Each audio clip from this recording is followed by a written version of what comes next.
जय श्री अपना चरण में कोटि कोटि दंडवत प्रणाम। आप परम पूज्य 108 विशाल बाबाजी राजकोट बिराजो छो। आप दर सेटरडे अમને એટલું સુંદર રીતે વચરામૃતનો કુતાર્થ કરો છો। આજના પણ વચરામૃતનો કુતાર્થ કરશી વલ્લભા તી સખી सौंदर्यं यद्रतं प्रकृतं स्त्रीगूढभावात्मं पूर्वं रत्नस्तदन्तर्गत प्राविशत्स्वप्रिय संश्लिष्टावु भयर्बहो रश्मयः कृष्णो यत्साक्षिकं रूपं तत्त्वेत्यात्मकं परमविजयं सदा वल्लभे। श्रीवल्लभ पुष्टिमार्गीय सर्वज्ञ करुणारसपूरित श्रेष्ठ प्रदाता चौकस्मि श्री गुरु।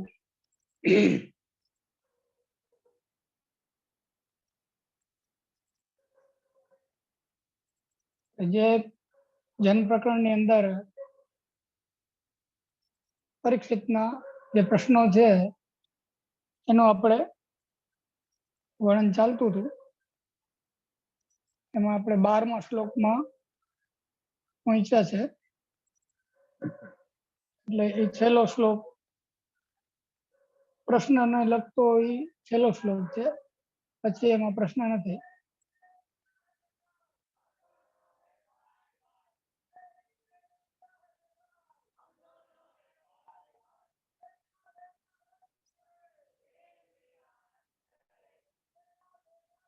एतदन्यच्च सर्वं मे मुने कृष्ण विचेष्टितं वक्तुम् अर्हसि सर्वज्ञ श्रद्धानाय विस्तृतम्। એટલે કે જે કંઈ પણ અત્યાર સુધી આપે કીધું છે ને જે કંઈ પણ મેં આગળના 11 શ્લોક સુધીના જે પ્રશ્નો કર્યા છે એ પ્રશ્નોમાં જે કંઈ મેં પૂછ્યું છે એ બધું એ તો ધન્ય જ છે। એટલે અને એના સિવાય પણ બીજું કંઈ પણ જે કંઈ પણ હોય, આપ કહી શકતા હોય એવું જે કંઈ પણ હોય કૃષ્ણ વિચેષ્ટિતમ એટલે પ્રભુ સંબંધી ભગવદ લીલા સંબંધી જે કંઈ પણ હોય એ વિસ્તારથી કયો એમ। વક્તુમર્હસि સર્વજ્ઞ મતલબ આપ એને જાણવા વાળો છો, આપ જ એને કહેવાને યોગ્ય છો, કેમ કે આપને બધી લીલાનું સારી રીતના જ્ઞાન છે, એટલે સર્વજ્ઞ વિશેષણ આપ્યું, સર્વજ્ઞ। શ્રદ્ધાનાય વિસ્મૃતમ અને પોતે પોતાના માટે શ્રદ્ધાળુપણું પ્રગટ કરે છે કે હું શ્રદ્ધાળુ છું એટલે મને આ બધી લીલાઓને કહેવાને હું યોગ્ય છું અને આપ સર્વજ્ઞ છો એટલે આ બધી લીલાઓને કહેવાને આપ યોગ્ય છો, એટલે પોતાની સાંભળવાની અને સુખદેવજીની કહેવાની યોગ્યતા પ્રગટ કરે છે।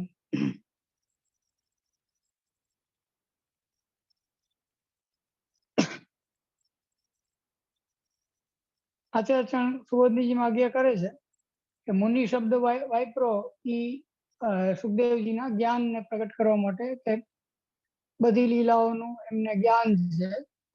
મુનિ એટલે મનનશીલ, મનનશીલ એટલે કે જે શ્રવણ કરેલું કે જોયેલું કે જે કંઈ પણ લીલા છે એ બધાનું મનન કરીને આપે એ લીલાને બરાબર ધારણ કરી છે ને એટલે આપ બધું જાણવા વાળો છો એમ, એટલે આપ કયો છો।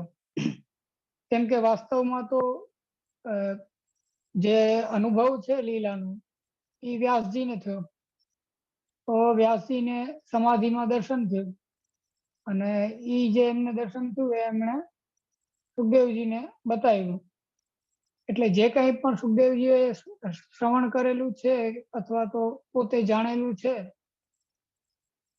એવું હોવાના કારણે એમને સર્વજ્ઞ કીધા કે આપ બધું જાણો છો, કેમ કે વ્યાસજી દ્વારા આપને બધું લીલાનો અનુભવ થયો છે, જ્ઞાન થયું છે, એટલે સર્વજ્ઞની માહિતી।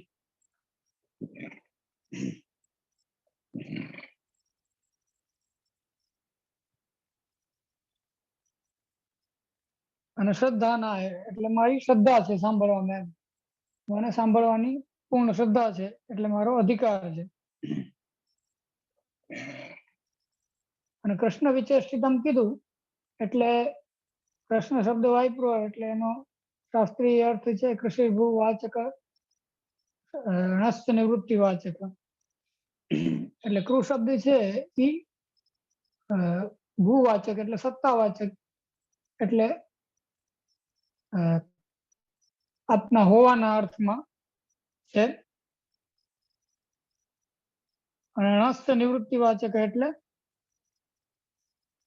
નિવૃત્તિ. નિવૃત્તિ એટલે આનંદ. એટલે સચ્ચિદાનંદ એક એનો શોર્ટમાં આપણે જે કહીએ છીએ.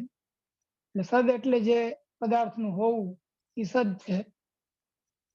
ચિદ એટલે ચેતના છે કે બધાના અંતરાત્મામાં આપણે કહીએ કે બિરાજે છે પ્રભુ, અથવા બધાના અંતર આત્મા રૂપે બિરાજે છે પ્રભુ. એ બંને વાત સત્ય છે. કેમ કે આત્મામાં બિરાજે છે એને આપણે અંતર્યામી કહીએ છીએ, અને આત્મા રૂપે જે બિરાજે છે એને આપણે પરમાત્મા કહીએ છીએ. એટલે એને એવી રીતના સમજી શકાય કે જેવી રીતના આકાશ છે એને કોઈ ચારણીથી જોવે તો એમાં કેટલા બધા ખાડા દેખાય. હકીકતમાં એ આકાશ આખું એક છે, ખાડા નથી. એવી રીતના જે આત્માઓ છે એ બધી જીવની અંદર જ્યારે હોય ત્યારે આપણને એમાં ભેદ બુદ્ધિ આવે કે આ અલગ અલગ આત્મા છે. પણ જ્યારે એને આપણે ભગવાનનો જે ચિદંશ છે, ચેતના છે, એના સંદર્ભમાં જ્યારે આપણે જોઈએ છે તત્વ દ્રષ્ટિથી, ત્યારે હકીકતમાં અલગ અલગ નથી, પણ એક પરમાત્મા જ છે કે જેના આ બધા અંશ છે એમ, જે દેખાય છે અંશરૂપે. એટલે એ એનું ચિદંશ થયું. અને આનંદ એટલે નિવૃત્તિ વાચક કીધું કૃષ્ણ શબ્દનો અર્થ. તો નિવૃત્તિ એટલે કે જેમાં કઈ વૃત્તિ ન હોય, એટલે જેની વૃત્તિ નિવૃત્ત થઈ ગઈ હોય. તો વૃત્તિ શું છે કે ઈષ્ટની પ્રાપ્તિ અને અનિષ્ટની નિવૃત્તિ માટે જીવનો જેમ સદાન માટે પ્રયત્ન હોય, અને જ્યાં સુધી પ્રયત્ન હોય ત્યાં સુધી આપણે એને અપૂર્ણ જ કહીએ છીએ કે અપૂર્ણતા છે એટલે એ પ્રયત્ન છે. એટલે જ આપણે આધુનિક જીવમાં કે બધામાં કોઈનામાં પણ આપણે એ પ્રયત્નને જોતા હોઈએ છીએ કે સતત જીવ છે ઈષ્ટની પ્રાપ્તિ માટે, ઈષ્ટ એટલે ઈચ્છિત અભિલષિત જે વસ્તુ છે એની પ્રાપ્તિ માટે, અને જે અનિષ્ટ છે જે અભિલષિત નથી, જે પદાર્થ ઈચ્છિત નથી, એની નિવૃત્તિ માટે એ પ્રયત્ન હંમેશા કરતો હોય છે. અને જે નિવૃત્તિ છે, નિવૃત્તિ, અહીંયા નિવૃત્તિ વાચક કીધું એટલે વૃત્તિનો અભાવ. એમ કઈ વૃત્તિ ન રહેવી એવું ક્યારે સંભવી શકે કે જ્યારે પૂર્ણ આનંદ હોય તો એવું સંભવી શકે. આનંદ જ્યારે પરિપૂર્ણ હોય ત્યારે જે જીવની જે કંઈ પણ પ્રયાસ છે એ બધો આનંદની પ્રાપ્તિ માટે તો છે.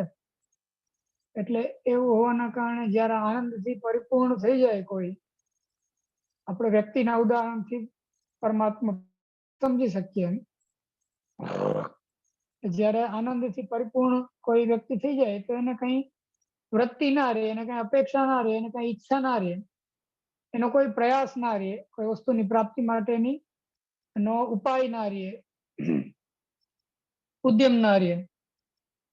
એટલે એને આપણે કહીએ કે નિવૃત્ત થઈ ગયો, એમ કે કૃતકૃત્ય થઈ ગયો, કૃતાર્થ થઈ ગયો. એમ એવા અર્થમાં એ બ્રહ્મના સંદર્ભમાં કહેવામાં આવ્યું છે કે નિવૃત્તિ વાચક.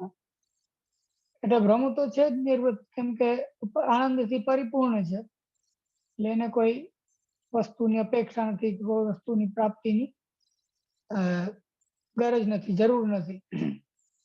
અને જે કૃષ્ણ વિચેષ્ટિતમ કીધું એના માટે શ્રી આચાર્ય કહે કે સ્વતંત્ર ફલકત્વમ. એટલે એમ કે કૃષ્ણ શબ્દ એટલે વાપરો કે પ્રભુ છે એ સ્વતંત્ર ફલદાયક છે, અને કોઈ પદાર્થની અપેક્ષા નથી કે બીજા કોઈ દેવી દેવતા કે કોઈ પણ હોય તો એને કાંઈ ને કાંઈ સાધનની કે કાંઈ ને કાંઈ વસ્તુની અપેક્ષા હોય કે એના વગર એ ફલ ના આપે. પરંતુ જે પરબ્રહ્મ છે એને કોઈ સાધન કે વસ્તુની અપેક્ષા નથી. એ જ્યારે પણ ફલ આપે છે ત્યારે પોતાની કૃપાથી, પોતાની ઈચ્છાથી, પોતાના સામર્થ્યથી, પોતાના બલથી, કૃપા બલથી આપે છે, નહીં કે જીવના સાધનને જોઈને કે જીવની ગતિને જોઈને આપે છે. એટલે એવું હોવાના કારણે એને આપણે અહીંયા પ્રશ્ન શબ્દથી કીધું કે સ્વતંત્ર ફલરૂપ છે એમ. એટલે કોઈ સાધન અપેક્ષિત નથી. એટલે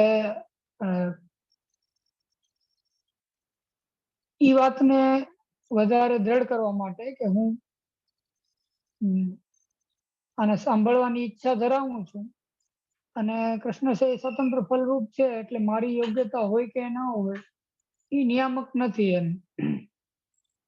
એટલે યોગ્યતાના અભાવના સંદેહને નિવૃત્ત કરવા માટે કૃષ્ણ શબ્દ વાપર્યો છે કે જેથી કરીને એક સાધન બલમાંથી લક્ષ્ય છે કે સાધન બલમાં જે ફોકસ છે એ નિવૃત્ત થઈને ભગવાનની કૃપામાં આવે એના માટે.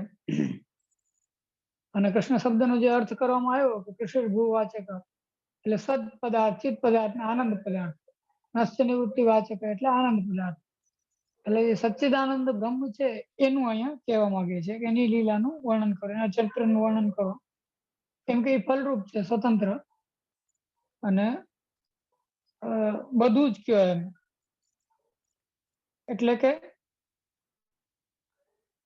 આમાં એવું છે કે કોઈ પણ ચરિત્ર હોય, ભગવત કથા હોય, એમાં કેટલાય પ્રસંગો એવા પણ હોય કે જે વક્તાને એમ લાગે કે કઈ આ પ્રસંગ કહેવાનો કઈ મતલબ નથી, અથવા આ પ્રસંગ કહેવાથી કઈ શ્રોતાને ભગવાનની કોઈ વિશેષતા કે ભગવાનનો કોઈ ગુણ, ઐશ્વર્ય, વીર્ય, શ્રી, જ્ઞાન, વૈરાગ્ય એનો બોધ થાય એવો આ પ્રસંગ નથી એમ.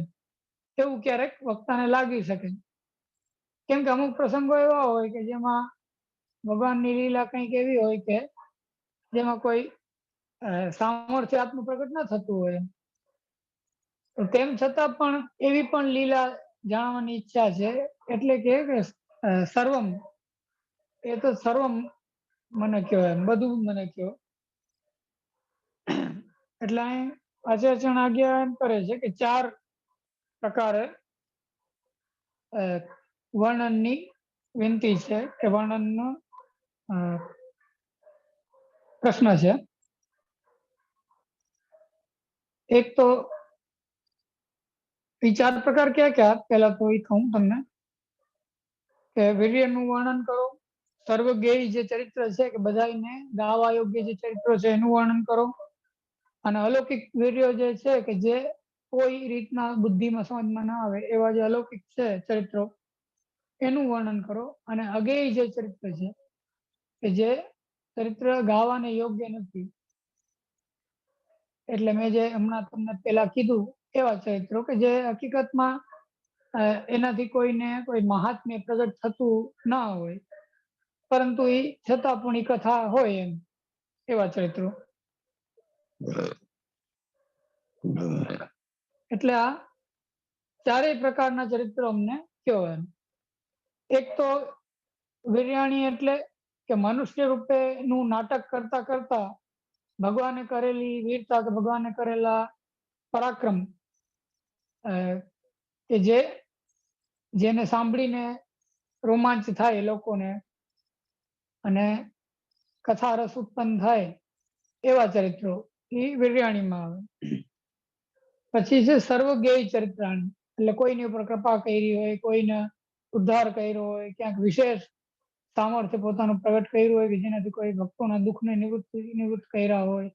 એવું જે બધાને ગાવા યોગ્ય ચરિત્ર છે, ગિરિરાજ ધારણ આદિ, અસુરોનું હરણ આનંદ છે, એ બધા ચરિત્રો સર્વજ્ઞેય ચરિત્રમાં આવે, એ બધાને ગાવા યોગ્ય છે કે જેનાથી બધાનો ઉદ્ધાર થાય.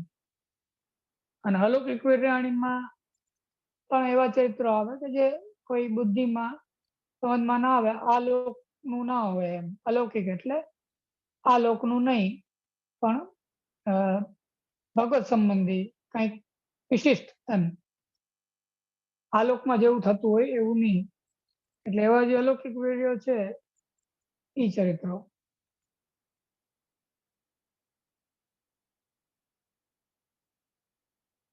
જેમ માતા અને બ્રહ્માંડના દર્શન મુખારવિંદમાં માટી ખાઈને કરાવવા, એ કોઈ બાળક ગમે એટલો બલશાલી હોય કે ગમે એટલો અ, સામર્થ્યવાન હોય, પણ મનુષ્યનો બાળક હોય એ એવું ના કરી શકે એમ.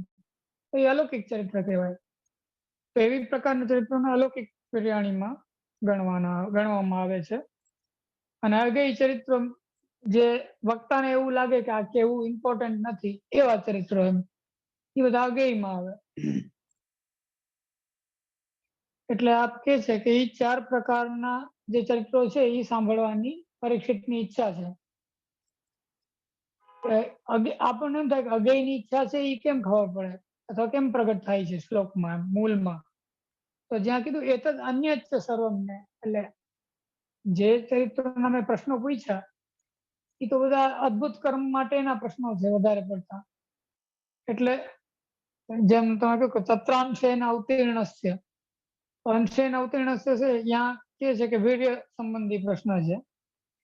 પછી અવતીર્ય યદુર્વંશ છે કે સર્વજ્ઞેય ચરિત્ર છે, યદુવંશમાં પ્રગટ થયા એ પ્રગટ થવાનું ચરિત્ર જે છે એ એક બધાને ગાવા યોગ્ય છે. જેમ આપણે અત્યારે વધાઈ જન્માષ્ટમીનો સમય છે હમણાં આવે છે, આપણે વધાઈનું ગાન કરીએ છીએ, કેમ કે એ સર્વજ્ઞેય છે કે જેનાથી બધાનો ઉદ્ધાર થાય એમ.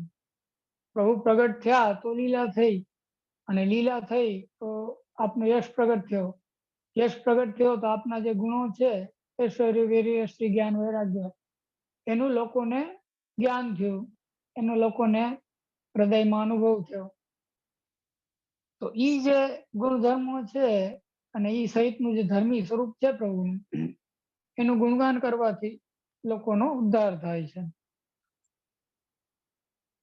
એટલે ઈ સર્વજ્ઞેયમાં આવે. અને વીર્યાણી તસ્ય ઈ શ્લોક જે આવ્યો એમાં અલૌકિક ચરિત્રો પૂછવામાં આવ્યા. એટલે આ બધા પ્રશ્નના જ રેફરન્સ છે કે કયા શ્લોકમાં કઈ પ્રકારનો પ્રશ્ન છે એમ.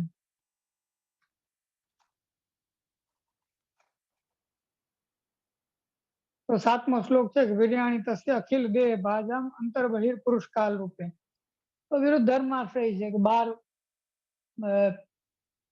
કાલ રૂપથી ને અંદર પુરુષ રૂપથી આ કાર્ય કરે છે. તો ત્યાં ઈ જે વીર્યાણી કીધું ઈ અલૌકિક ચરિત્ર છે, અલૌકિક વીર્ય છે કે જે મનુષ્યમાં ક્યારેય જોવા ના મળે એમ.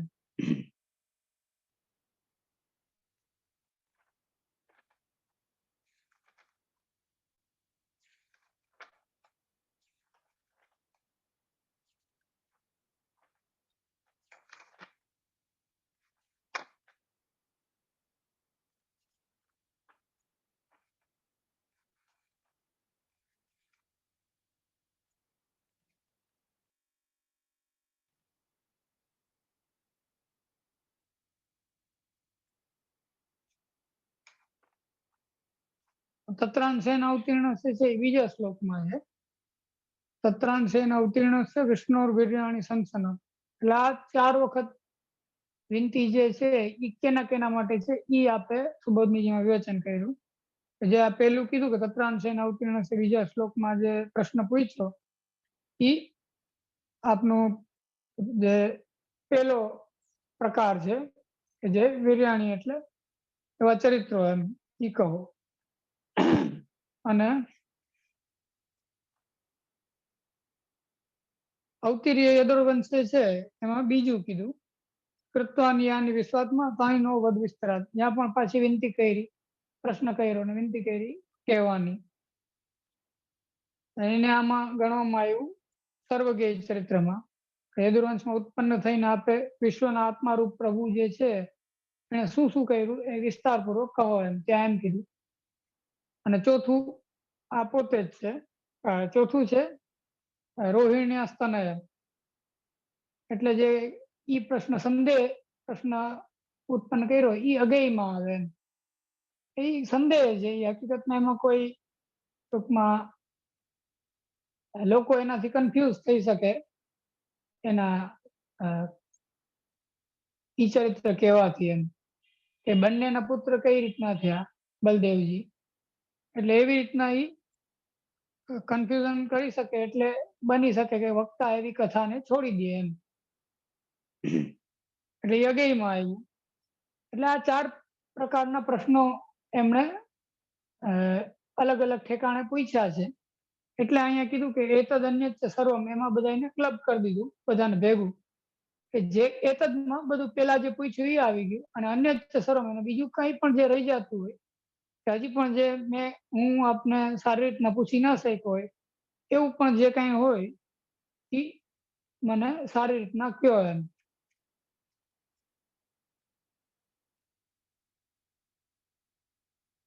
પછી આવે છે 13મો શ્લોક. હવે પ્રશ્ન પૂરા થઈ ગયા. પ્રશ્ન જે પૂછવાના હતા ભગવત ચરિત્ર વિષયક એ એમણે પૂછી લીધા.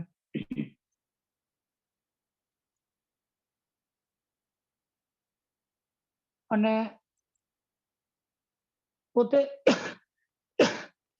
પોતે સર્વથા કથન યોગ્ય છે કે એમને કથા કહેવી જોઈએ એવી એમની યોગ્યતા છે, એ બતાવવા માટે હવે 13મા શ્લોકમાં કહે છે, ન એષ અતિ દુસ્સહ ક્ષુન્મામ ત્યક્તોદમપી બાધતે પિબંતમ તન્મુખામ ભોજ અચ્યુતમ હરિકથામૃતમ. ન એષ, નૈષા એટલે ન એષ, અતિ દુસ્સાહ, ન એષા અતિ દુસ્સાહ ક્ષુન્મામ એટલે ક્ષુધા, ક્ષુધા એટલે ભૂખ. એટલે ભૂખ છે અહીંયા, એમાં ભૂખ પ્યાસ બધું આવી ગયું. એક ખાલી ક્ષુધા જ નહીં પણ તૃષા પણ આવી ગઈ. એટલે એ કહે છે કે અતિ દુસ્સહ જે ક્ષુધા છે, અતિ દુસ્સહ એટલે કીધી કે ક્ષુધાથી કોઈનો દેહ છૂટી શકે. ક્ષુધા છે એને શાસ્ત્રમાં શત્રુ રૂપ કીધી છે. તરસ છે, તૃષા છે, એનાથી ઘણીકમાં દેહ ના છૂટે, ઘણો લાંબો સમય ખેંચી શકાય એમ જલ પીને. મતલબ જલ પીધા વગર પણ ખેંચી શકાય. પણ જો કાંઈ ખાવામાં ના આવે તો, કેમ કે ખાવામાં પણ જલ તો છે પાછું, એમ વાત ઈ છે કે ભોજન પણ જલયુક્ત હોય, એટલે ભોજન વગર ના ચાલે એમ. ભોજન વગર એને દેહ ટકી ના શકે કોઈનો. એટલે જે દુસ્સહ છે ક્ષુધા, એવી ક્ષુધાને પણ હું જલ છોડીને બેઠેલો ત્યક્તોદમપી બાધતે, મને બાધક નથી કરતી એમ. એટલે જલ છોડીને બેઠો છું એવો હું છું, છતાં મને એ દુસ્સહ જે ક્ષુધા છે એ મને બાધા નથી કરતી. કેમ નથી કરતી તેનું કારણ કે છે કે વિબંતમ તન્મુખામ ભોજ અચ્યુતમ હરિકથામૃતમ. એટલે આપના મુખકમલમાંથી શ્રવતી, આપના મુખકમલમાંથી ઉત્પન્ન થતી, એમાંથી પ્રગટ થતી, નિસ્સરતી જે અચ્યુત એટલે પ્રભુ ભગવાન જે છે એમની જે, અને હરિ એટલે સર્વ દુઃખ હરતા જે પ્રભુ છે એની જે કથા છે એ કથામૃત આપના મુખારવિંદમાંથી પ્રગટ થાય છે, અને એને હું પીવું છું એમ. હવે એનું જે કથાનું ઉત્પન્ન થવું જે રીતના બતાવવામાં આવ્યું છે, એનું ખાસ કરીને કારણ એ છે કે સુખદેવજી ને કથા એટલી હૃદયારૂઢ છે, અને કથા કહેવામાં એમને એટલો આનંદ આવે છે કે તલ્લીનતા થાય છે, કે જેથી કરીને એમને મનન કરવાની પણ જરૂર રહેતી નથી એમ. કે વચમાં કોઈ બ્રેક લઈને કોઈ કથાનો વિચાર કરવો પડે, કે કોઈ કથા ઉપર સંદેહ નિવૃત્ત કરવા માટે મનન કરવું પડે, કે એવું કાંઈ પણ નથી થતું. એક ધારા પ્રવાહ એ કથા ચાલુ રહે, જેમ ઝરણું વહેતું હોય એવી રીતના એ ચાલુ રહે છે એમ. અને ઉદક ત્યાગ એટલે કે જે જલનો ત્યાગ કર્યો છે એમણે પરીક્ષિતે, એ કહેવાનો ઉદ્દેશ એ છે કે દેહ રક્ષા કરવાનો જે પ્રયાસ છે એ પણ મારો નથી એમ.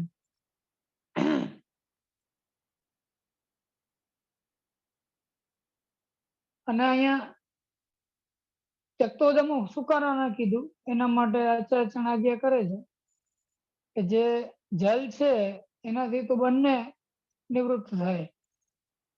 એટલે એમ કે કોઈ માણસ બહુ ભૂખ્યો હોય એ જો જલ પી લે તો એની ભૂખ પણ ત્યારે પૂરતી તો નિવૃત્ત થઈ જાય એમ. એની કદાચ સર્વથા નિવૃત્ત ના થાય, પણ જ્યારે જલ પી લે તો એને ભૂખ ના લાગે ત્યારે પૂરતી. એટલે કહેવાનું તાત્પર્ય એ છે કે કોક એમ વિચાર કરે કે ભૂખ બાધા નથી કરતી તો જલ પીતા હશે, જલ પીને હલાવતા હશે, તો હવે એવું નથી એમ. એટલે કીધું કે તત્વોદમપી બાધતે ન, આગળનો જે ન છે એ આમાં ફિટ થાય છે અને આ સંબંધ છે એનો ન તત્વોદમ અપી બાધતે એમ. એટલે જલને છોડેલો પણ હું જે છું એને પણ ઈ બાધક નથી થતું એમ. એ જે ક્ષુધા છે એ બાધક નથી થતી.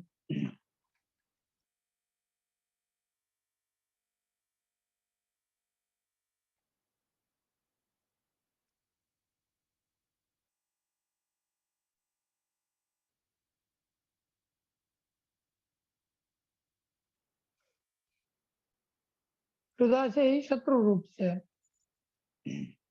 એટલે એ આવશ્યક બાધકત્વ છે એનું એમ. કે મન એમાંથી હટે નહીં, માણસને ભૂખ લાગી હોય તો કથા કીર્તનમાં કે કોઈ વસ્તુમાં એનું મન લાગે નહીં એને, એટલે એને પ્રતિબંધ રૂપ જાણી અને એને શત્રુરૂપ કીધી. અને વર્તમાન કાળમાં આ શ્લોક છે એટલે હમણાં જ મને એ કથા કયો એમ એ અર્થમાં બતાવવા માટે છે. અને તન્મુખાંબોજ કીધું એટલે જે કમલની ઉપમા આપી સુખદેવજીના મુખને, એ એટલે આપી કે એમાંથી અમૃત નીકળે છે એમ. એ મુખારવિંદમાંથી જે કથાનું શ્રવણ થાય છે એ અમૃત રૂપ છે એમ.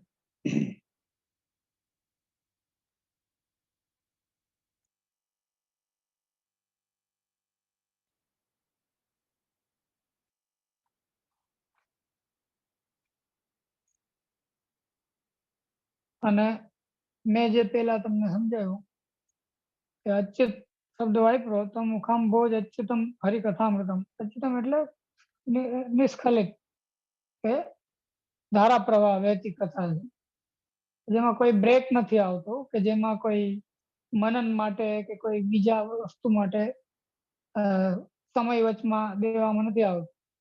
કેમ કે આમાં એવું છે કે સુખદેવજી છે એ તો મહાન તપસ્વી યોગી છે અને જ્ઞાની છે, ભક્ત છે એટલા ઉચ્ચ કક્ષાના. તો જો પરીક્ષિતને ક્ષુધા ને તૃષા બાધક ના થતી હોય તો સુખદેવજીને ક્યાંથી થાય? એટલે ક્ષુધા તૃષાનો તો સુખદેવજીને કોઈ પ્રશ્ન નથી. પરંતુ એવું બની શકે કે કથામાં ક્યાંક વચમાં કોઈ વસ્તુનો વિચાર કરવા માટે કે કોઈ વસ્તુને વધારે સારી રીતના કહેવા માટે મનન કરે કે બ્રેક લે, તો એવું પણ નથી. એ બતાવવા માટે અચ્યુતમ હરિકથામાં પણ કે ધારા પ્રવાહ વહેતી કથા છે, એમાં કોઈ વચમાં બ્રેક નથી આવતો એમ. અને હરિ શબ્દનો પ્રયોગ કર્યો એટલે આદિભૌતિક, આધ્યાત્મિક, આદિદૈવિક ત્રણેય પ્રકારના દુઃખની નિવૃત્તિ કરવા વાળા. એટલે પ્રભુ જેમ ત્રણેય પ્રકારના દુઃખની નિવૃત્તિ કરવા વાળા છે, એવી રીતના આપની જે કથા છે એ પણ એ દુઃખની નિવૃત્તિ કરવા વાળી છે.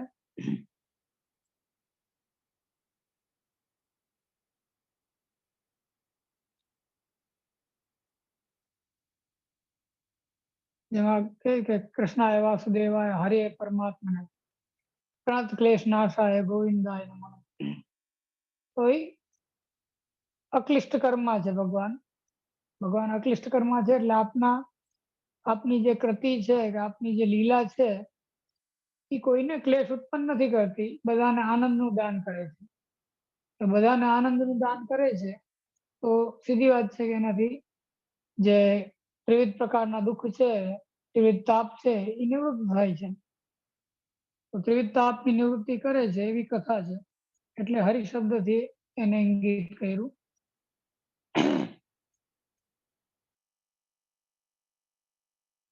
અને અચ્યુત અને હરિ, અને અચ્યુત કીધું એટલે એમાં ચિદ અંશ પ્રગટ કર્યો, અને હરિ કીધું એમાં આનંદ અંશ પ્રગટ કર્યો. એટલે જેમ આગળ સચ્ચિદાનંદ કીધું એમાં અહીં ચિદનાનંદનું અર્થમાં કીધું છે. એટલે વિશેષ પ્રકારે દુઃખનાશકત્વ છે. કેમ કે દુઃખનાશકત્વ ઘણી બધી વસ્તુનું હોય. જેમ કર્મથી પણ પ્રસન્નતા થાય, જ્ઞાનથી પણ કંઈક ને કંઈક હૃદયમાં શાંતિ થાય, પ્રસન્નતા થાય. પરંતુ જે ભગવદ્ ગુણાનુવાદથી કે ભગવદ્ ભજનથી જે આનંદ ઉત્પન્ન થાય છે એ એક વિશિષ્ટ એટલે હોય છે કે સહજ રૂપે આખા કર્મેન્દ્રિય, જ્ઞાનેન્દ્રિય બધે એનો અનુભવ સહજ રૂપે થાય છે. હૃદયમાં તો થાય જ છે, પરંતુ આખા શરીરમાં એને રોમાંચ આદિ થાય છે અને એ આનંદનો અનુભવ એને પૂર્ણ રૂપેણ થાય છે. જ્યારે બીજા જે આનંદ છે કર્મ જ્ઞાન આદિ એ કેવલ હૃદયમાં જ અનુભૂત થાય છે. કર્મનું જેમ છે તો મનમાં સંતોષ જ ઉત્પન્ન થાય છે અને જ્ઞાન છે તો હૃદયમાં એને આનંદનો અનુભવ થાય છે. એટલે એનું વિશેષ દુઃખનાશકત્વ છે કે ખાલી હૃદયમાં આનંદ ઉત્પન્ન નથી થતો, પરંતુ આખા એને દેહનું તનુનવત્વ સિદ્ધ થાય છે. આપણી પુષ્ટિ દ્રષ્ટિથી આપણે વિચાર કરીએ પુષ્ટિ માર્ગની રીતના, તો જે ભગવત કથા છે સેવા કથા બંને વસ્તુ એવી છે કે દેહને અલૌકિક બનાવે. તો દેહને અલૌકિક બનાવે છે તો એનાથી એમાં જે અનુભવ થાય છે એ આખા દેહમાં અનુભવ થાય છે, નહીં કે ખાલી અંતઃકરણમાં જ એમ. અને અનુભવની પણ જે તીવ્રતા છે એ વિશેષ હોય છે એમ. કેમ કે ભાવ સંબંધી છે. ભાવ સંબંધી છે એટલે ભાવ છે એ તીવ્રતાનું એનું પરિમાણ નથી કોઈ એમ. કોઈ એવું કહી શકે કે ભગવાને જ્યારે વેણુનાદ કર્યો ત્યારે જે ગોપીજનો રાસમાં પધાર્યા એના માટે કે તન મનસ્કા તદા લાપા તદ વિચેષ્ટા તદાત્મિકા તદગુણાને એવ ગાયંતો નાત્મા ગારાણી સસ્મરો. એવા જે ભગવાનમાં મનવાળા ગોપીજનો જે હતા એ કેવલ ભગવાનનું જ ગુણગાન કરવા વાળા હતા, ભગવાનની જ વાત કરવા વાળા હતા અને એની જ ચેષ્ટા કરવા વાળા એવા થઈ ગયા એમ વેણુનાદ સાંભળીને, અને તદાત્મક થઈ ગયા, ભગવદરૂપ થઈ ગયા, એવા તલ્લીને સાંભળીને થઈ ગયા. તો એને જે આનંદનો અનુભવ થતો હશે એ સમયમાં, કેમ કે ભગવાન જે પૂર્ણ આનંદ રૂપ છે, તો ગોપીજનો એમાં એવા નિરુદ્ધ થઈ ગયા તો એને જે આનંદનો અનુભવ થતો હશે એની કોઈ વ્યાખ્યા ના થઈ શકે, એનું કોઈ વર્ણન ના થઈ શકે. એ એનું વિશેષત્વ છે, એ એની વિશેષતા છે કે જે બીજામાં નથી.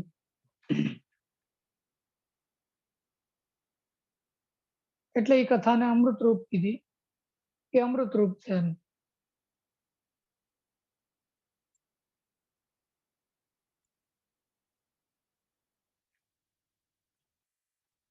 અને હરિનું એક મતલબ એ પણ છે કે આ જન્મ મરણનું જે ચક્કર છે એમાંથી એને હરી લે એમ. એ ઉપાધિ છે એ હરી લે. એટલે એ રીતના પણ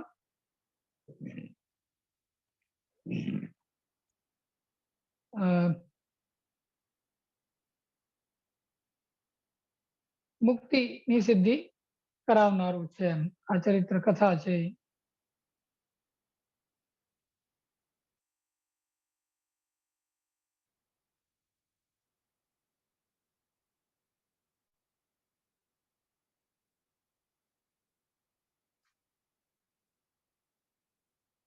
એટલે પરીક્ષિતનો અહીંયા ઉદ્દેશ્ય આ વસ્તુ કહેવાનો એ છે કે મને જે તક્ષક નાગ છે એનો દંશ થયો છે અને 7 દિવસમાં જ મારી મૃત્યુ થવાની છે એનો મને ખ્યાલ છે એમ.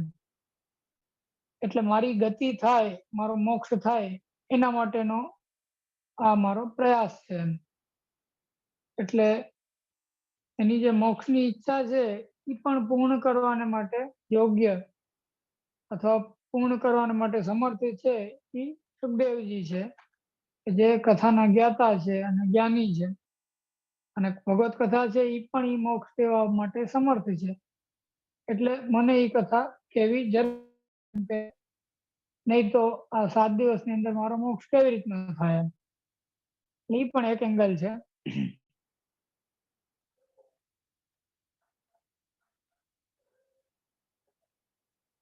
પછી છે 14મો શ્લોક છે, એતમ નિશમ્ય ભૃગુનંદન સાધુવાદમ વૈયાસકી સ ભગવાનથ વિષ્ણુરાતમ પ્રત્યર્ચ કૃષ્ણ ચરિતમ કલિકલ્મષગ્નમ વ્યાહર્તુમારભત ભાગવત પ્રધાનમ. કે એતમ નિશમ્ય એટલે આટલું સાંભળીને, હવે આ જે શ્લોક છે ને એ સૂતજી છે ને એ સૌનક આદિ જે ઋષિ મુનિઓ છે એમને કહે છે. શું કહે છે? એતમ નિશમ્ય ભૃગુનંદન સાધુવાદમ. ભૃગુનંદન એટલે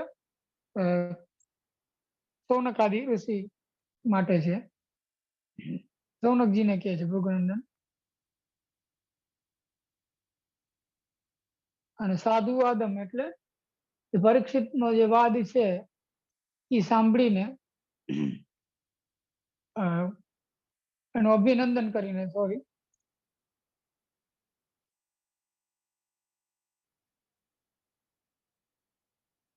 વૈયાસકી એટલે વ્યાસજીના પુત્ર સુખદેવજી, સ ભગવાનથ એટલે જેની સાથે ભગવાન જેના અંતઃકરણમાં બિરાજે છે, અને વિષ્ણુરાતમ એટલે કે જે પ્રભુ જેની આત્મા છે, પ્રભુ જેના આત્મામાં સતત બિરાજે છે, એવા કોણ છે? વ્યાસજી અને સુખદેવજી.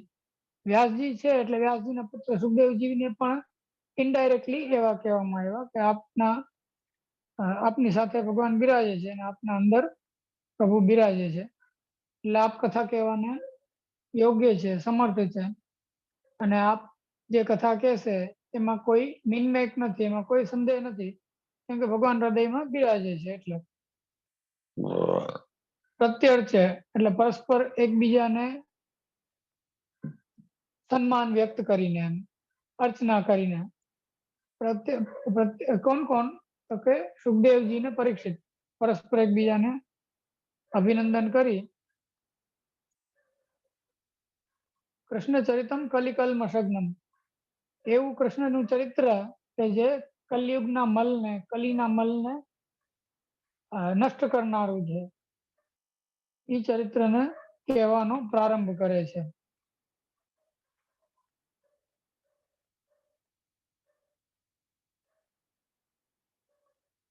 હવે નિશમ્ય શબ્દ વાપરો એના માટે એમ કહે છે કે ઘણી ઘણી કંઈક પૂછે તો વક્તાને ક્રોધ થાય, અને કોઈક ઇનડાયરેક્ટ આક્ષેપ કરે વક્તા ઉપર તો પણ એને ના ગમે. પણ અહીંયા એવું કઈ નથી. એમ શાંતિથી, નિશમ્ય એટલે શાંતિથી એકદમ નિરાતે સારી રીતના શ્રવણ કર્યું સુખદેવજીએ પરીક્ષિતના પ્રશ્નોનું, અને પછી એકદમ અભિનંદન કરીને કથા કહેવાનો પ્રારંભ કર્યો. એટલે એમને કોઈ ટૂંકમાં વારંવાર પ્રશ્ન કરવા છતાં પણ એમને કઈ ક્રોધ ન થયો, ઉદ્વેગ પણ ન થયો અને ક્રોધ પણ ન થયો. એટલે એ બંનેનો નિરાશ કર્યો.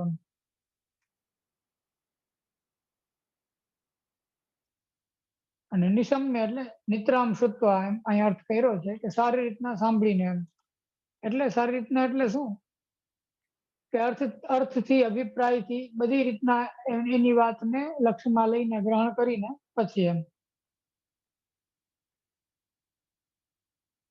અને બરાબર સમજીએ એમ કે શું કહેવાય, એના અંતરકરણ ને જાણીને સમજ્યું કે એના અંદર કોઈ દોષ નથી, કે એ કોઈ વાત છે એ ચતુરાઈ વાપરીને કે કઈ સંભળાવવા માટે કે કઈ આક્ષેપ કરવા માટે નથી કહેતા પરીક્ષિત, પરંતુ એ બધી જે વાત છે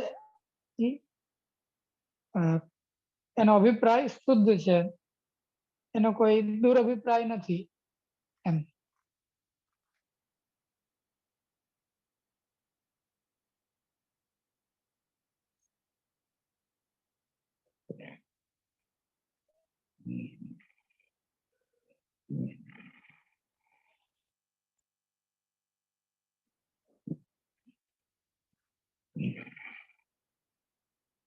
સાધુવાદ એટલે જેમાં ભગવત સંબંધી વાતો હતી એવો આ જે સંવાદ છે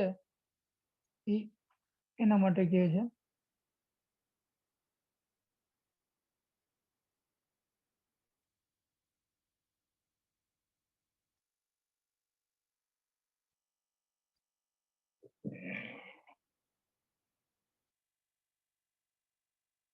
અને પરીક્ષિતનો દ્રષ્ટિકોણ અથવા તો અહીંયા સુરજી જેમ સૌનકજીને કહે છે તો એ સમજાવવા માટે કે જે જ્યારે કોઈ ભગવત ભક્ત મળે તો ભગવત સંબંધી પ્રશ્ન કરવો જોઈએ, કેમ કે એની પાસેથી જે જાણવા મળે એ બીજે ક્યાંયથી ગણિતમાં જાણવા મળે નહીં આપણને. એટલે જ્યારે પણ ભગવત ભક્તો પ્રાપ્ત થાય ત્યારે આ પ્રશ્ન કરવો જોઈએ, કેમ કે જે વ્યાસજી છે એને અતિ કષ્ટથી ભાગવતનું ઉપાખ્યાન કર્યું, એટલે આટલો બધો શ્રમ લઈને એમણે ભાગવત પ્રગટ કર્યું અને પછી આપણે એ જાણવાનો પ્રયાસ ના કરીએ કે સમજવાનો પ્રયાસ ના કરીએ કે આપણે એના ઉપર વિચાર ના કરીએ કે એની કથા ના કરીએ તો એ યોગ્ય ના કહેવાય.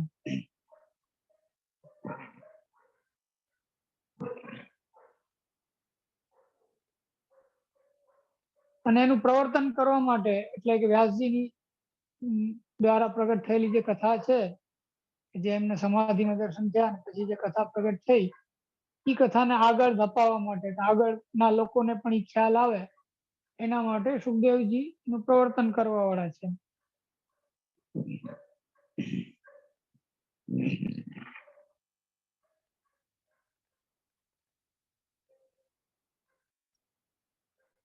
અને જે ભગવત ચરિત્ર છે એ દુર્ગેય છે. દુર્ગેય એટલે કે બહુ દુઃખથી કે બહુ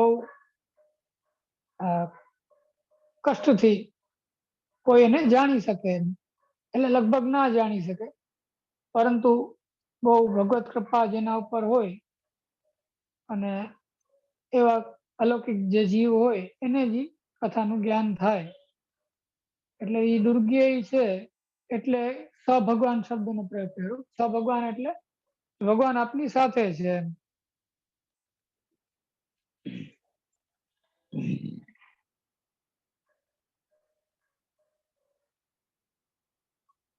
કોની સાથે છે? સુખદેવજી.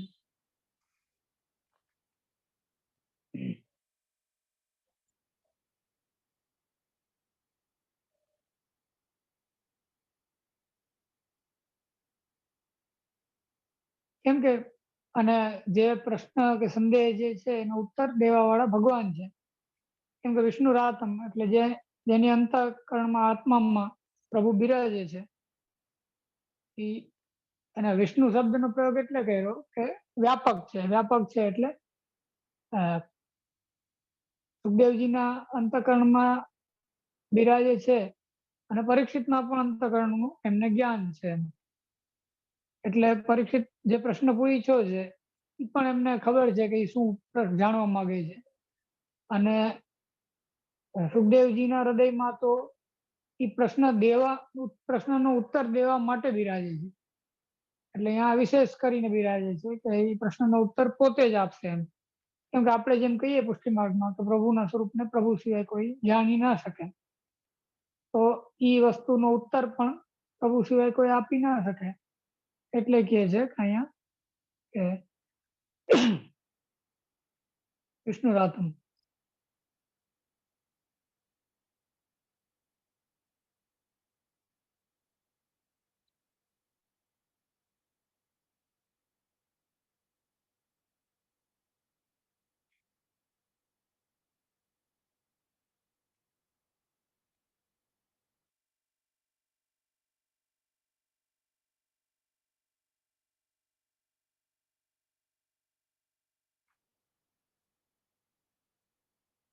એટલે એમ કે કથા જે સાંભળવાનો પ્રયાસ ચાલુ જ્યારે સભગવાન અથ વિષ્ણુ રાતમ કીધું તો અથ શબ્દનો પ્રયોગ કર્યો એ અર્થમાં છે કે જ્યાંથી કથા કહેવાનું ચાલુ થાય છે ત્યાંથી એ પછી કથા સુખદેવજીની નથી, પણ ભગવાન પોતે જ કથા કહે છે એમ.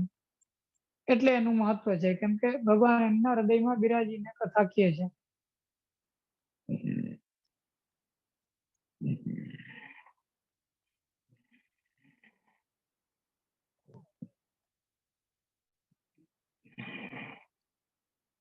અને એ કથા કહેવા માટે જ પરીક્ષિતની રક્ષા કરી છે ભગવાને. એટલે એમ કે પરીક્ષિતની જયારે ઉત્તરાના ગર્ભમાં રક્ષણ કર્યું, ત્યારે ભગવાનનું પ્રયોજન એ જ હતું કે આગળ જઈને કથા સાંભળીને એનો ઉદ્ધાર થશે. એટલે એના માટે જ રક્ષિત છે. આના માટે જ એને બચાવી રાખ્યું પરીક્ષિતને આટલો ટાઈમ સુધી, કે આ કથાનું શ્રવણ ઈ કરે એમ. અને ખાલી જો રક્ષણ કરી દે અને એનો કઈ પુરુષાર્થ સિદ્ધ ના થાય, તો ભગવાનનું કરેલું રક્ષણ પણ કઈ મતલબ ના રહે એમ. કેમ કે પરીક્ષિત પૂર્ણ રૂપે તો રક્ષણ થયું નહીં. પરીક્ષિતનો જ્યારે દેહ બ્રહ્માસ્ત્રથી બળતો હતો, ત્યારે એનું રક્ષણ તો કર્યું દેહનું, પણ પરીક્ષિતની જે આત્મા છે એની ગતિ બરાબર થાય, કે એનો મોક્ષ થાય, એ પણ જો ભગવાન ધ્યાન ના રાખે તો પૂર્ણ રક્ષણ ના કહેવાય. કેમ કે દેહનું રક્ષણ કર્યું પણ એને ગતિનું રક્ષણ ના કર્યું, એટલે કહે છે કે એ પૂર્ણ ના થાય એમ. એટલે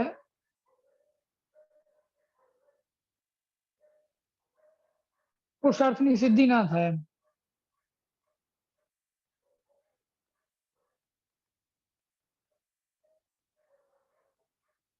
હવે એ પ્રત્યાર્ચન કીધું, એ પ્રત્યાર્ચન એટલે કીધું, હું તમને બતાવું.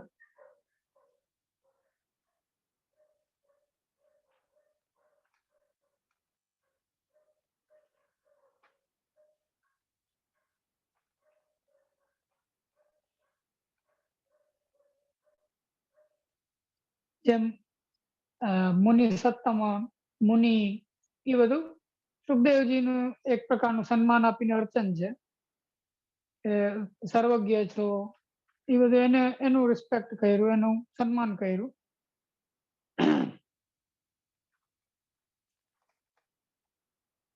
અને આગળ આના પછીના શ્લોકમાં આવશે કે રાજર્ષિ સત્તમા સુખદેવજી પરીક્ષિતને રાજર્ષિ સત્તમો કહે છે.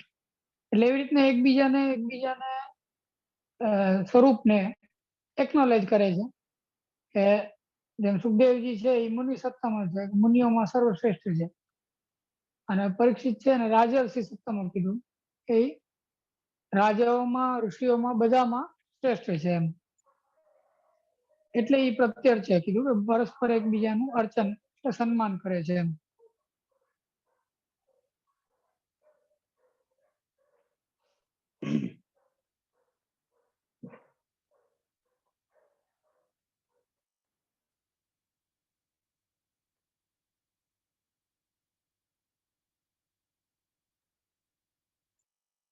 ભગવાન જેમ પૂજ્ય છે એમ ભગવત ગુણો જે છે એ પણ પૂજ્ય છે, ભજનીય છે, અર્ચનીય છે, સન્માનની, આદરણીય છે. એટલે એવું હોવાના કારણે એ ગુણોથી પરિપૂર્ણ એવા સુખદેવજી ને પરીક્ષિત છે, એટલે એ પણ પરસ્પર અર્ચ્ય છે, એકબીજા દ્વારા એ પૂજ્ય છે એમ. નહીં તો કોકને પ્રશ્ન થાય કે પ્રત્યર્ચે કીધું તો સુખદેવજીને પરીક્ષિતની અર્ચના કરવાનો કે પરીક્ષિતની પૂજા કરવાનો શું પ્રયોજન એમ. પરંતુ એવું છે કે જે ગુણગાન સાંભળેલો પરીક્ષિત છે એ ગુણગાન આવેશયુક્ત છે, એટલે એ પણ પૂજાને યોગ્ય છે એમ. અને આવી પ્રકારનું ભગવત કથામાં પરસ્પર પૂજન છે એ યોગ્ય છે, એમાં કઈ વાંધો નથી એમ. એટલે શાસ્ત્રમાં એના પ્રમાણો ઉપલબ્ધ છે એમ, એવી પ્રકારના. અને આ પ્રકારનો જે ઉદ્યોગ છે, આ પ્રકારનો એટલે શું કે ભગવત કથા કે જેમાં ભગવત ચરિત્રનું વિસ્તારથી વર્ણન થતું હોય, કે જે સાંભળીને ચરિત્ર લોકોને સમજાય અને ભગવત ગુણધર્મો અને ધર્મી જે સ્વરૂપ છે એનું જ્ઞાન થાય, એવો જે ઉદ્યોગ છે, એવો જે પ્રયાસ છે, એવો જે પ્રયત્ન છે, એનું ફળ શું? તો કે કૃષ્ણ. એનું ફળ છે એ ભગવાન છે, બીજું એનું કઈ ફળ નથી. એનાથી ભગવત પ્રાપ્તિ થાય છે અને કલિયુગના કલિમલની નિવૃત્તિ થાય છે અને પ્રભુની પ્રાપ્તિ થાય છે.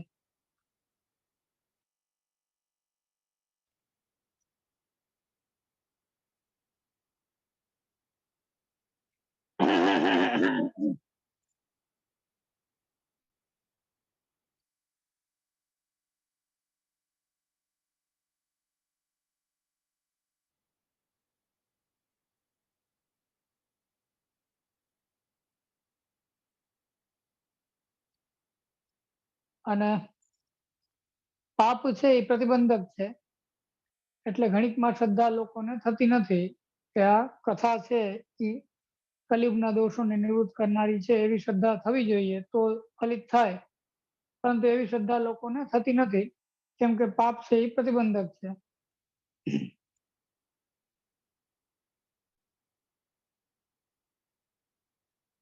કેમ કે દેશકાલ દ્રવ્ય કરતા મંત્ર અને કર્મ એ ષડ વસ્તુ છે એનું શોધન કરવાને સમર્થ કેવલ કથા જ છે. કેમ કે શાસ્ત્રમાં તો ખાલી એમ કીધું હોય કે આ વસ્તુ આવી રીતના અશુદ્ધ છે, પછી એની શુદ્ધિનો પ્રકાર હોય એને કોઈ ફોલો કરી શકે એવું જરૂર નથી દરેક વખતે સંભવ હોય કે શુદ્ધ થઈ શકતું હોય. તો કેટલી બધી વસ્તુ એવી રહી જાય કે જેનો કોઈ ઉપાય ના રહે એમ.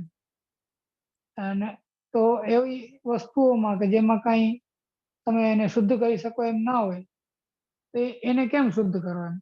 એટલે અત્યારે કલીમાં તો એવી પરિસ્થિતિ છે કે દેશકાલ દ્રવ્ય કરતા મંત્ર ને કર્મ બધું ફેલ થઈ ગયું છે, બધું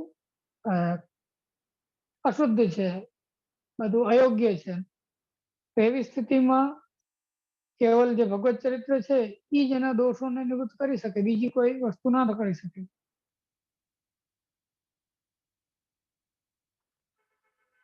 નહીં તો કલિયુગમાં કોઈ ધર્મની પ્રવૃત્તિ જ ના થાય, કેમ કે કલિયુગમાં તો એ થવાનું જ છે કે દેશકાલે દ્રવ્ય કરતા મંત્ર કર્મ છે એ બધા અશુદ્ધ થાય એમ કલિયુગમાં. એ તો યુગ ધર્મ છે, તો એ એવું હોવાના કારણે પછી ધર્મની પ્રવૃત્તિને કોઈ અવકાશ સ્કોપ જ ના રહે એમ. પણ એવું નથી, ભગવત ચરિત્ર છે એ બધા ને નિવૃત્ત કરનારું છે, બધાનું શોધન કરનારું છે, એટલે એની પ્રવૃત્તિ છે એમ.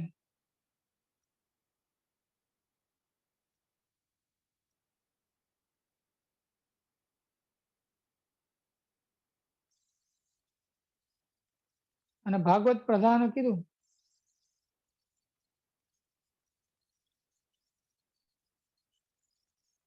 એટલે કે જેમાં ભગવાન પ્રધાન રૂપે છે એવી જે કથા છે એ તમને કહું છું એમ, એ અર્થમાં કીધું. અને વ્યાહર્તુમ આરભત એનો મતલબ એ થાય કે વિશેષ કરીને વિશેષ પ્રકારે કહું છું એમ, સારી રીતના કહું છું એમ, અથવા કહેવાનો પ્રારંભ કર્યો એમ.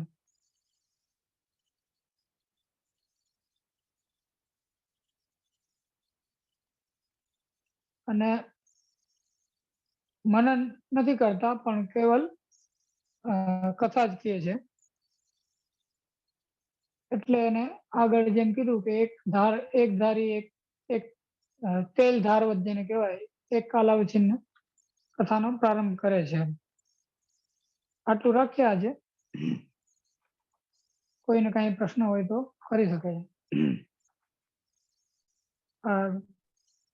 14 શ્લોક આપણે થઈ ગયા છે.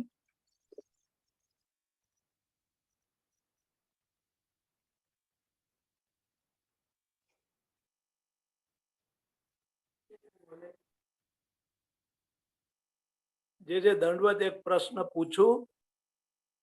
હા હા, એટલે આમાં કદાચ કોઈને એવો સંદેહ થતો હોય કે પરીક્ષિતજીને એમના માતાના ઉદરમાં તો પ્રભુએ એનું રક્ષણ કર્યું, નતર ઈ તો અઘરામાં અઘરું કામ હતું. એમના ઉદરમાં ન્યાય એમનો બચાવ કરવો અને એમનું રક્ષણ કર્યું. તો અહીંયા તક્ષક થી રક્ષણ કરવું હોય તો કરી શકત. તો ત્યાં એવી રીતે ન કર્યું ને જેમ નામ સેવા અને રૂપ સેવા, નામથી એમનો ઉદ્ધાર કર્યો, પણ એમના દેહને તો તક્ષકે એ રીતે સ્પર્શ કર્યો ન તો એ પણ ના કરી શકત. એના વિશે આપ કઈક એકદમ કે પછી ભાગવતનું યશ પ્રગટ કરવા માટે કે કઈ રીતનું? એટલે ભગવતનો યશ પ્રગટ કરવા માટે તો 100%, હમ, પરંતુ જેમ અહીંયા એક કારણ બતાવ્યું ને કે એનો ઉદ્ધાર કરવો તો એને આ કથા સંભળાવી હતી એમ. બરાબર. અને પરીક્ષિત છે એ એકચ્યુઅલમાં શુદ્ધ પુષ્ટિ અધિકારી નથી, બરાબર. એટલે એને કઈ ભગવદ લીલાની પ્રાપ્તિની કામના કે એવું કઈ નથી. એને જે મોક્ષકામી છે, મોક્ષની કામના એને છે એમ. એટલે ઈ જ કારણથી મૃત્યુનો ભય થયો, એનાથી ધર્મમાં પ્રવૃત્તિ થઈ એમ. હમ, જેમ સહજ પ્રવૃત્તિ થવી જોઈએ રુચિથી, એવી પ્રવૃત્તિ એની નથી થઈ. બરાબર. પરંતુ એને જ્યારે તક્ષકે કરડી લીધો ત્યારે એને મૃત્યુનો ભય ઉત્પન્ન થયો. તો મૃત્યુના ભયથી એને પોતાની ગતિની ચિંતા થઈ, અને ગતિની ચિંતાથી એને એમ થયું કે કોઈ મહાપુરુષનો કોઈનો સંગ થાય તો મારો આ જે જન્મ છે એ મતલબ એમાં કલ્યાણ થાય, મારું એમ, મારી ગતિ સારી થાય, એવી ભાવનાથી ગંગાજીના તટે ગયા. હા. અને ગંગાજીના તટનો આશ્રય કર્યો, એ જ એનું મર્યાદાપણું છે. બરાબર. બરાબર. આમાં એવું છે કે પુષ્ટિ માર્ગની અંદર આપણે ઘણા બધા લોકો એવો વિચાર કરે કે આપણે વ્રજમાં વયા જઈએ એમ. હા. વ્રજમાં જઈને ભગવત ભજન કરીએ. પણ હકીકતમાં એક વસ્તુનો આપણે વિચાર કરીએ કે જો ભગવત ઈચ્છા ના હોય તો વ્રજમાં જઈ નહીં, કઈ ના થાય. હા, ના થાય. અને બરાબર. તો પછી એવી જ રીતના જનરલ સેન્સમાં આપણે વિચાર કરીએ તો જે અલૌકિક ભગવત રસ છે એ ક્યાંય પણ જઈને પ્રાપ્ત થાય એવું માનવું એ એક ભૂલ છે એમ. હમ, પરંતુ પરીક્ષિતના કેસમાં એ મર્યાદાનો જ અધિકારી છે, એટલે ગંગાજીને નિમિત્ત ભગવાને બનાવ્યા એમ. અને નિમિત્ત બનાવીને પરીક્ષિતને સુખદેવજીનો સંગ કરાવ્યો, અને એનાથી એને કથા સાંભળવા મળી કે જે કથાથી એનું ચિત્ત એમાં નિરુદ્ધ થયું, અને એને જેટલા પણ એના જે દોષ હતા એ નિવૃત્ત થયા, અને એને મોક્ષ એનો સિદ્ધ થયો એમ. બરાબર. એટલે એ જેવો અધિકારી હતો, ટૂંકમાં જેવું ફલ એને મળી શકતું હતું એને મેક્સિમમ મહત્તમ ફલ એને પ્રાપ્ત થયું એમ.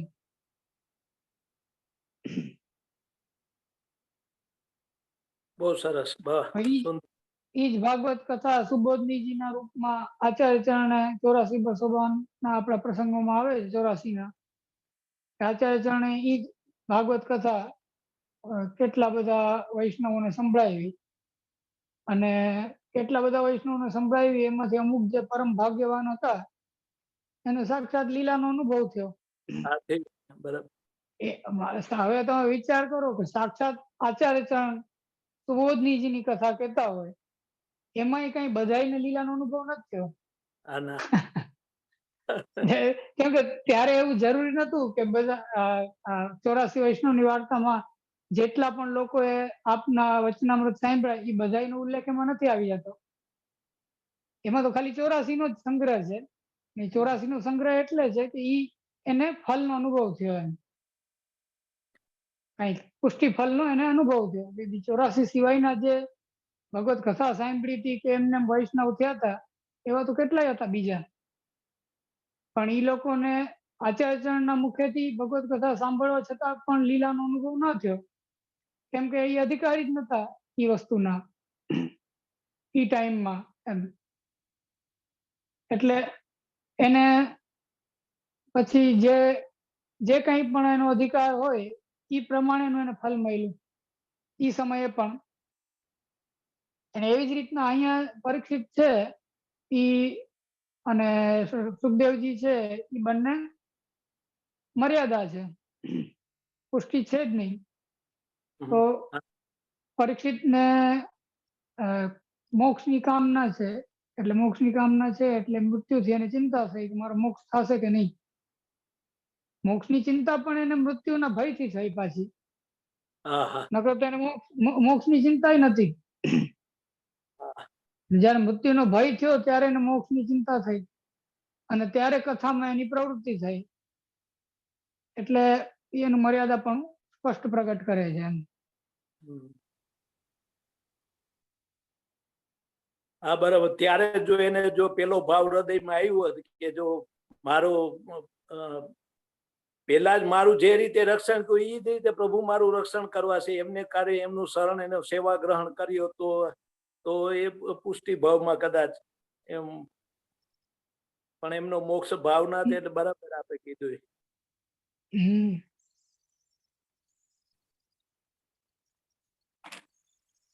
ચાલો બીજા કોઈને પ્રશ્ન હકીકતમાં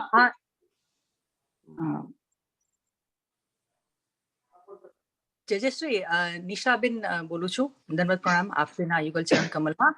આપણે આપશ્રીને પ્રશ્ન કરેલો હતો ને, આપણે સુખદેવજી ભક્તિવદ પેલું આપણે નિરોધ લક્ષણમાં મહાપ્રભુજી એવું કહે છે કે આ તો આના સુખના તો અધિકારી સુખદેવજી પણ નથી. પણ આપણે લાસ્ટ સેશનમાં એવું હતું કે આ બધા પ્રશ્ન સુખદેવજીને એટલે કરે છે કે કારણ કે સુખદેવજી એના જાણકાર છે અને બધું. તો આપશ્રી એવું કહેલું હતું કે એ આપણે જવાબ છે ને નેક્સ્ટ સેશનમાં લઈશું, બધાને લાભ થાય એટલે. તો આપણે લઈ શકાય અત્યારે? હા હા, મને અત્યારે હું એકચ્યુઅલ ક્વેશ્ચન ભૂલી ગયો છું, એટલે તમે મને રિપીટ એક વખત. એટલે આપણે લાસ્ટ સેશનમાં એવું હતું કે પરીક્ષિત રાજા છે આ બધા ક્વેશ્ચન પૂછે છે સુખદેવજીને કે પછી કૃષ્ણ ભગવાનને તો કેટલી રાણી હતી, શું થયું આ બધું. અને એટલે પૂછે છે કારણ કે સુખદેવજી જાણકાર છે અને એ જ કાબેલ છે kind of in my summarise words કે એ બધાને કહેવા માટે. પણ આપણે નિરોધ લક્ષણમાં જોઈએ તો મહાપ્રભુજી એવું કે છે કે વન ઓફ ધ શ્લોકમાં આઈ થિંક 5મો કે 6 કે આ સુખ જે છે એ સુખદેવજીને પણ પ્રાપ્ત નથી થતું, જે કીર્તન અને ગાનથી ગુણગાનથી પ્રભુના થાય છે. હા, તો એ કોન્ટ્રાડિક્ટરી ઓર યથા તથા કીધું એટલે એમ કે થોડું ઘણું પ્રાપ્ત થાય છે, સાવ પ્રાપ્ત નથી થતું એમ નથી કીધું. પણ યથા તથા સુકાદી નામ નૈવાત્મની કુતોન્યતા, એટલે સુકાદીને પણ યથા તથા એટલે થોડું ઘણું ક્યાંક ક્યાંક પ્રાપ્ત થાય છે, બીજાને તો ક્યાંથી થાય એમ. એટલે એમ કે સુખદેવજી જેવા અધિકારી છે એને પણ માન પ્રાપ્ત થાય છે થોડું ઘણું, તો બીજાને કેમ થાય, એવો આપશ્રીનો આશય છે કહેવાનો. અને એની પાછળનું કારણ છે એ છે કે જે કોઈ પણ કોઈક કાર્યથી બધું હોય, કોઈ કાર્યમાં અધિકૃત હોય, જેમ બ્રહ્માજી કે સુખદેવજી કે વ્યાસજી કે એ બધાને કંઈક ને કંઈક કાર્ય કરવા માટે પ્રભુએ મોકલેલા છે. એ કાર્યનો એને ડ્યુટી છે, એનું કર્તવ્ય છે, એ કરવા માટે એને મોકલવામાં આવ્યા છે. તો હવે એ એનાથી બંધાયેલા છે, એટલે એ કાર્ય કરવા માટે જરૂરી જે કંઈ પણ ગુણધર્મો એનામાં હોવા જોઈએ એ પ્રગટ ના થાય તો એ કાર્ય જ ના કરી શકે. સમજમાં આવી વાત? હા જી. હેલો. હા જી. એટલે જે કાર્ય કરવા માટે ભગવાને એને અધિકૃત કર્યા છે ઈ કાર્ય કરવા માટે એનો જન્મ છે. જેમ સુખદેવજી છે તો ભાગવતની કથા લોકોને સારી રીતના ભગવત ચરિત્ર સમજાય. હવે જે એમાં સામે જે ટાર્ગેટ ઓડિયન્સ છે જે એ કઈ પરીક્ષિત એકલો નથી. જેમ ગીતાજી ભગવાને અર્જુનને કીધું એમાં ટાર્ગેટ ઓડિયન્સ કઈ એકલો અર્જુન નથી. એમ ભાગવત છે એનું પણ ટાર્ગેટ ઓડિયન્સ કઈ એકલા પરીક્ષિત રાજા કે સૌનકાદી ઋષિ મુનિઓ કે ઈ નથી, પરંતુ સમગ્ર જે મનુષ્ય સૃષ્ટિ છે, સમગ્ર જીવ સૃષ્ટિ છે એ એનું ટાર્ગેટ છે. એટલે ભાગવતમાં આપણે કઈ બધાનો અધિકાર છે. બધાનો અધિકાર હોય તો પછી એ વસ્તુ એવી રીતના જ કહેવી પડે કે જે બધાને કંઈક ને કંઈક એમાંથી પ્રાપ્ત થાય, એમ યથા અધિકાર એને કઈ ને કઈ અનુભવ થાય એવી રીતના એનું વિવેચન થવું જરૂરી છે. એવું વિવેચન કરવું હોય તો પછી સીધી વાત છે કે એની સ્થિતિ પણ એવી રીતની કંઈક હોવી જોઈએ કે બધાને લાગુ પડે એમ, બધાની સાથે એનો કંઈક સામંજસ્ય બેસે એમ, નહીં તો એ થાય નહીં. એટલે એવું હોવાના કારણે જે પ્રકારના અધિકારીને ધ્યાનમાં રાખીને કથા પ્રગટ કરવામાં આવી હોય ઈ સ્તર ઉપર જઈને જ ઈ અધિકારીને ઈ એપ્રોચ કરી શકાય ને એમ. સમજમાં આવી વાત? હા હા જે અધિકારી છે, જેમ પરીક્ષિત મર્યાદા છે, તો સુખદેવજી મર્યાદા હોય તો પરીક્ષિતને બરાબર એપ્રોચ કરી શકે ને. નહીં તો સુખદેવજી જો પુષ્ટિ હોય તો પરીક્ષિત મર્યાદાનો કઈ મતલબ ના રહે ને. બરાબર છે. જે શ્રોતા છે ઈ મર્યાદા હોય તો સુખદેવજી નું પુષ્ટિ હોવાથી પણ કઈ ફાયદો ના થાય એમ કહેવાનો મતલબ ઈ છે. બરાબર. અને એવી જ રીતના પણ એનાથી ઊંધું પાછું હાલે કે શ્રોતા પુષ્ટિ હોય અને વક્તા કદાચ મર્યાદા હોય ને તો હાલે, પણ શ્રોતા મર્યાદા હોય ને વક્તા પુષ્ટિ હોય તો ના હાલે. એમાં એટલે ચાલે કેમ કે જે ભગવત કથા કે ભગવત વાણી જે છે એમાં પુષ્ટિ છે એ અંતર્નિહિત છે. પુષ્ટિ અંતર્નિહિત છે એટલે હવે તમને એક એનું ઉદાહરણ દઉં કે આચાર્ય ચરણે લખેલા જે ગ્રંથો છે આપશ્રીએ, એમાં ઘણા બધા પ્રમાણ ગ્રંથો પણ આપે લખેલા છે, બરાબર? પ્રમાણ ગ્રંથો લખેલા છે એમાં પ્રમાણની વાતો આવતી હોય, શાસ્ત્રની વાતો આવતી હોય, તો જેને આપના સ્વરૂપમાં ભાવ હોય કે જેને આપના પુષ્ટિ ભાવ હોય એ એમાંથી પણ કંઈક ભાવ કાઢી શકે, એમાંથી પણ કંઈક ભાવના કરી શકે એમ. એટલે એવી રીતના જે શ્રોતા છે કે જે ટૂંકમાં રિસીવર છે એનામાં જો પુષ્ટિ હોય તો એને ક્યાંય ને ક્યાંયથી પુષ્ટિ એને મળી જાય, કેમ કે છેવટે તો આ બધી ભગવત વાણી છે. વ્યાસજીનું ઘરનું કઈ પોતાનું નથી, બધું સમાધિમાં દર્શન થયેલું છે. મૂળ કથાનો જે સ્વભાવ છે એ તો બદલાવાનો નથી. સમજમાં આવી વાત? હા હા હા. મૂળ કથાનો જે સ્વભાવ છે એ વ્યાસજીએ કઈ પોતે સ્વકલ્પિત કે પોતે લખેલી કથા નથી, પરંતુ એમને સમાધિમાં પ્રભુએ જે દર્શન કરાવ્યા ઈ છે મૂળ કથા. તો મૂળ કથાનો જે સ્વભાવ છે એ તો સાક્ષાત પ્રભુનું કરાવેલું દર્શન છે. એટલે મૂળ કથાનો સ્વભાવ નથી ફરવાનો. એટલે પુષ્ટિ અધિકારીને પુષ્ટિ બોધ થાય, મર્યાદા અધિકારીને મર્યાદા થાય, પ્રવાહિક હોય તો એને પ્રવાહિક અર્થ બોધ થાય. સમજમાં આવ્યું? હા, એટલે જેજશ્રી આ તો બહુ ક્લિયર. પછી વક્તાનું સામર્થ્ય નથી એમ, એમાં વક્તાનું કઈ રોલ ના આવ્યો. જે વક્તા મર્યાદા હોય અને શ્રોતા બધા શ્રોતા જો પુષ્ટિ હોય અને એમાંથી કોઈ શ્રોતાને કોઈ પુષ્ટિ અનુભવ થાય તો એ વક્તાના સામર્થ્યથી થયો એમ ના કહેવાય, પરંતુ એ કથાના પોતાના સામર્થ્યથી, ભગવત કથા છે એ પોતે જ એટલી સમર્થ છે, એના સામર્થ્યથી એને કોઈ પુષ્ટિ જીવને પુષ્ટિ અનુભવ પણ થઈ શકે છે એમ. બરાબર. તો એટલે તો જેજશ્રી, આપણને અત્યારે ના ના, ગો હેડ જેજશ્રી, આપ ચાલુ એટલે રાખો. આપણને અત્યારે સુખદેવજી ને પરીક્ષિત બે મર્યાદા હોવા છતાં પણ આપણને આચાર્યને પુષ્ટિ અર્થ બતાવ્યો ને, એમ કહેવાનો મતલબ મારો એ છે. હા. સુખદેવજી અને પરીક્ષિત બે મર્યાદા છે અને એનો સંવાદ છે એ જ ભાગવત છે. તો એનો જ સંવાદ ભાગવત છે, તો એ કથા આપણે સાંભળીને આપણને કેમ પુષ્ટિનો બોધ થાય છે? કેમ કે આચાર્યને બતાવ્યો આપણને. એટલે જે પુષ્ટિનો અધિકારી હશે એને એમાં પુષ્ટિ દેખાશે, અને જે અધિકારી નહીં હોય, મર્યાદાનો અધિકારી હશે, એને મોક્ષ દેખાશે કે એને કોઈ બીજું જે કંઈ પણ અધ્યાયોમાં છેલ્લે ફળ બતાવેલા છે બધા, કોઈકમાં કાંઈક ફળ બતાવ્યું, કોઈકમાં કાંઈ ફળ બતાવ્યું, ઈ એને બોધ થાય એમ. અને જે આપશ્રી લેવલ જે બોલો. નિરોધ લક્ષણમાં આજ્ઞા કરે છે કે સુખદેવજીને લિમિટેડ સુખ મળે, એ જ હિસાબે કે બીકોઝ એ મર્યાદા ભક્ત છે એટલે એ જ હા, કારણ એમનું છે. મર્યાદાપણું છે, ઈ જ કારણ છે. Okay. એમના મર્યાદાપણું છે અમુક અંશે, એના કારણે એને જે પુષ્ટિ ફળ છે એ પૂર્ણ રૂપે અનુભવ ના થાય એમ. બરાબર. હવે બેઝિકલી આપણે પુષ્ટિ માર્ગમાં આપણે લોકો એમ માનીએ છીએ કે આ ખાલી 1.5 દિવસની લીલા છે એમ, ભાગવતમાં બતાવ્યું ઈ. એવું માનવાને પાછળ કારણ શું છે કે આપણી દ્રષ્ટિમાં જે ભગવદ લીલા છે એ એટલી બધી વધારે ડિટેલ્ડ ને વધારે ટૂંકમાં સમૃદ્ધ છે એનો સમુદ્ર કથાનો, કે આપણને આ ઓછું પડે એમ, આપણને ઓછું લાગે. કેમ કે ભાગવતમાં તો પ્યોરલી જેને કૃષ્ણ લીલા કહેવાય એવી કેવલ પ્રભુની લીલાનું વર્ણન છે એ તો ઓછું છે.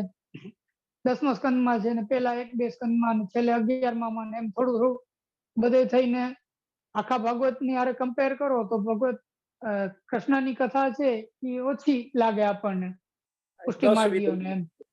10 વિધ લીલા છે. બરાબર.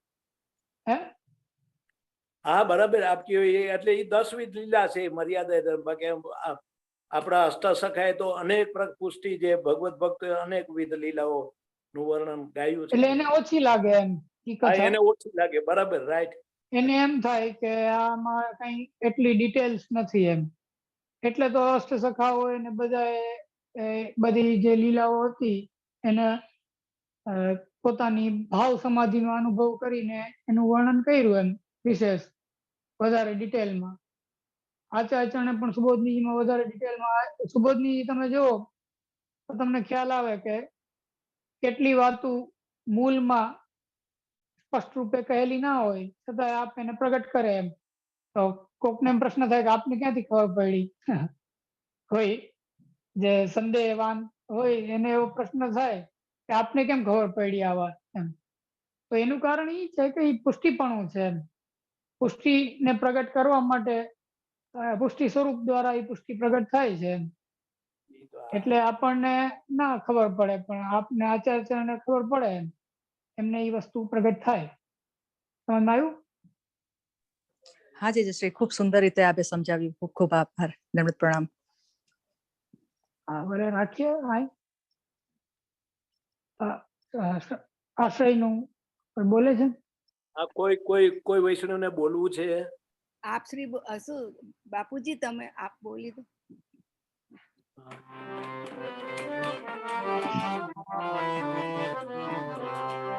દ્રઢઈન ચરણ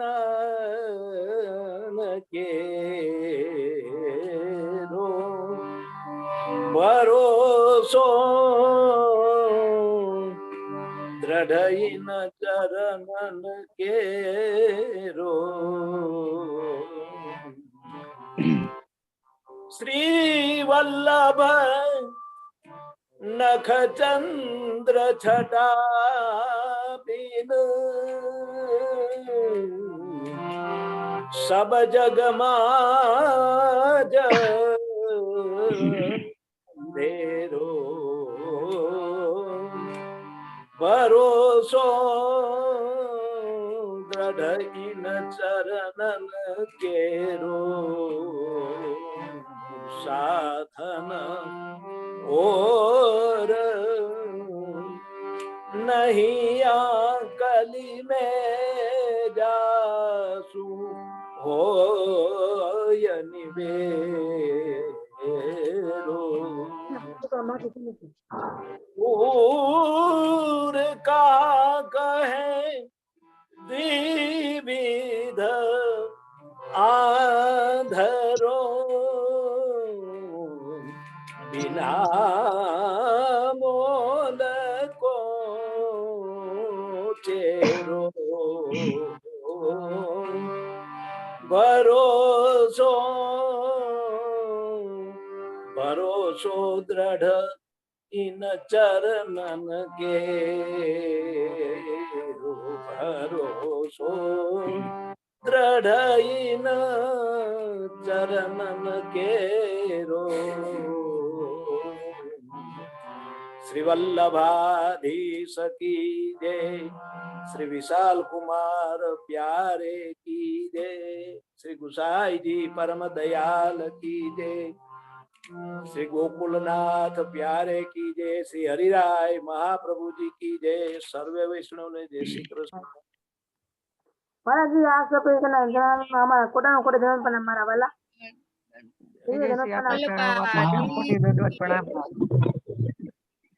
જય જય દંડવત પ્રણામ. હા, ધન્યવાદ.